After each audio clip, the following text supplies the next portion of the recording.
Halo Sobat Kampus, selamat datang di Suara Mahasiswa. Hari ini kita bedah topik yang lagi hangat di dunia pendidikan, Gema Pancasila 2026. Temanya dari nilai ke aksi nyata. Gema Pancasila 2026 merupakan sebuah gerakan transformatif dalam dunia pendidikan Indonesia yang menekankan pada pergeseran dari pemahaman teoretis menuju implementasi praktis nilai-nilai luhur bangsa.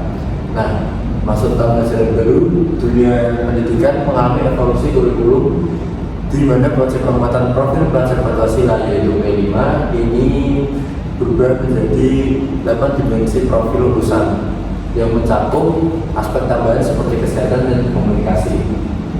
Di tengah kemajuan teknologi AI dan digitalisasi, tantangan nyata seperti darurat perundungan, bumi, dan krisis moral menjadi uji beri efektivitas pendidikan karakter di lapangan. Podcast ini akan membedah bagaimana sih mahasiswa sebagai agen perubahan melihat sinergi antara kurikulum baru ini dengan realitas sosial yang ada. Sudah hadir nih 5 mahasiswa. Coba perkenalkan diri dulu dari sini. Halo, perkenalkan nama saya Nida Safi. Halo, aku Dinova Audia Primadeni. Halo, aku Amelia Tisfaat. Halo, aku Syahida Jendrani. Halo, perkenalkan aku Nastafida Wiyafardausi. Nah, saya sendiri sebagai Fadil, sebagai host di sini.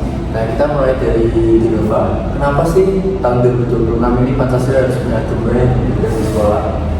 Halo Fadil, karena di 2026 ini itu kita sudah lelah dengan siswa yang hanya hafal tentang teori saja, seperti hafal sila-sila Pancasila, tetapi mengabaikan sebuah karakter seperti empati. Dan Gema Pancasila inilah momentum bagi kami sebagai calon pendidik untuk berhenti mencetak kamus berjalan dan mulai membentuk karakter yang punya rasa nyata terhadap sesama. Tapi tantangannya berat ya. Nah, kalau dari pendapat Mas Dika nih, gimana melihat nilai Pancasila dengan algoritma medsos dan AI sekarang? Nah, itu dia, di 2026 ini Pancasila juga harus jadi sistem operasi di otak anak-anak. Tanpa filter itu mereka bakal hanyut oleh budaya luar yang sekiranya kurang cocok lah di Indonesia dan bisa terjebak gua karena algoritma kita nggak bisa ngatur kan. Terus aksi nyata adalah literasi digital yang berlandaskan nilai luhur. Nah, bicara soal filter di Nova, akhirnya ada perubahan besar di kurikulum ya. P5 sekarang berkembang jadi 8 dimensi profil lulusan. Nah, apa sih yang paling signifikan buat kita yang akan terjun ke sekolah nantinya? Betul, nah fokusnya sekarang itu lebih spesifik dan juga kompleks, di mana 8 dimensi profil lulusan itu ada tambahan, yaitu dimensi kesehatan dan juga komunikasi. Jadi siswa itu gak cuma bikin poster, tetapi mereka semua itu tahu nilai-nilai yang ada, sehingga kita itu sebagai calon guru bisa nilai apakah komunikasi mereka itu berada dan sesuai dengan nilai Pancasila atau tidak. Aku setuju sih soal penambahan dimensi kesehatan, tapi catatannya itu kita tuh perhatiannya jangan cuma kesehatan fisik, karena kesehatan mental itu juga bagian dari Pancasila. Contohnya tuh ketika anak merasa dihargai dan senang, dia tentunya akan lebih mampu untuk mengimplementasikan nilai lain.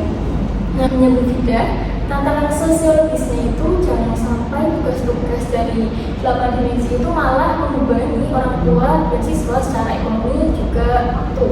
Sinergi antara sekolah dan rumah itu adalah kunci agar perubahan kurikulum dapat menjadi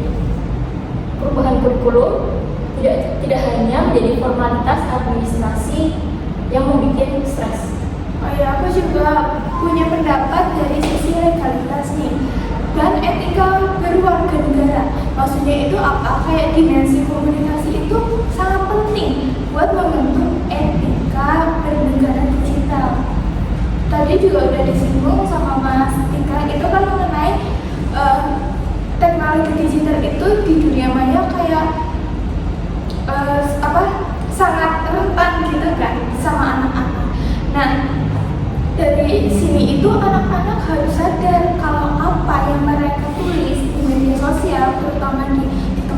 TikTok atau di YouTube gitu kan, komentarnya pasti mereka nggak mencari dulu nih gitu. Itu sebenarnya cerminan dari penerapan sila Pancasila. Tapi realitanya ternyata pahit ya. Data April 2026 ini menyebut kita sedang terbeli tidak sebagai mahasiswa. Apakah pendidikan Pancasila kita gagal? Ini tentunya gambaran keras buat kita semua ya. Seperti yang kita ketahui, bullying itu merupakan pelanggaran dari sila Pancasila kedua dan juga ketiga. Ketika sekolah itu anak merasa tidak aman, artinya nilai Pancasila itu baru sebatas teori, belum meresap ke hati dan perilaku mereka sehari-hari. Sekarang bentuk cyberbullying itu semakin parah. Banyak grup-grup di WhatsApp kelas itu menggunakan bystander effect, atau mereka itu melihat ejekan lewat stiker ataupun emoji, tapi cuma diam karena merasa takut dianggap sok jagoan jika menegur. Aku juga miris ya, kalau sekarang itu banyak yang diem doang kalau lagi diejek, melihat temennya lagi diejek gitu. Itu benar-benar kayak gimana ya gitu rasanya. Nah, menurut aku itu disinilah Gema Pancasila 2026 itu masuk nih. Jadi saat mereka melihat ketidakadilan ini itu bukan jiwa Pancasila, tapi kita juga harus membangun keberanian siswa untuk melapor, atau dan sekolah itu harus melindungi nih, harus punya sistem perlindungan yang kuat untuk korban-korban. Bahkan di 2026 ini persatuan Indonesia itu harus diterjemahkan sebagai tidak saling serang di kolom komentar atau grup chat. Kita butuh aksi nyata untuk memutus rantai kekerasan digital ini. Lalu apa aksi nyata yang kita tawarkan sebagai mahasiswa ini? Tentunya sih ketelatenan ya, karena kami sebagai calon pendidik itu tidak mungkin jadi guru jika tidak mencontoh 8 dimensi itu terlebih dahulu. Maksudnya kita itu nggak bisa nyuruh para murid untuk sehat secara mental, tetapi kalau kita itu merasa toksik sendiri dalam mengajar, seperti itu. Kita bisa juga memanfaatkan teknologi, misalnya kolaborasi antara mahasiswa IT dengan mahasiswa pendidikan. Kita bisa bikin aplikasi namanya Lapor Guru. Nah, biar mahasiswa yang melapor itu punya wadah yang aman untuk mengadu kalau ada perundungan. Jadi mengenai pendapat dari Mbak Dinova sama Mas Dika itu, aku sangat setuju nih. Tapi selain itu, kita juga harus mengadakan kampanye nih, kampanye sosial atau kampanye mengenai konten-konten positif di era digital ini, seperti kayak di TikTok, YouTube, itu kan banyak gitu kan. Nah, praktek ini itu harus langsung dan bisa dikaitkan langsung dengan nilai-nilai Pancasila, bukan cuma sekedar hafal-hafal butir Pancasila. Dan juga jangan lupa orang tua. Mahasiswa ini bisa menginisiasi program bimbingan untuk orang tua agar terjadi sinergi. Jangan sampai di sekolah anak diajarkan tentang Pancasila, tapi di rumah orang tuanya malah sibuk main HP dan abai terhadap pemahaman. Oke, diskusi yang luar biasa.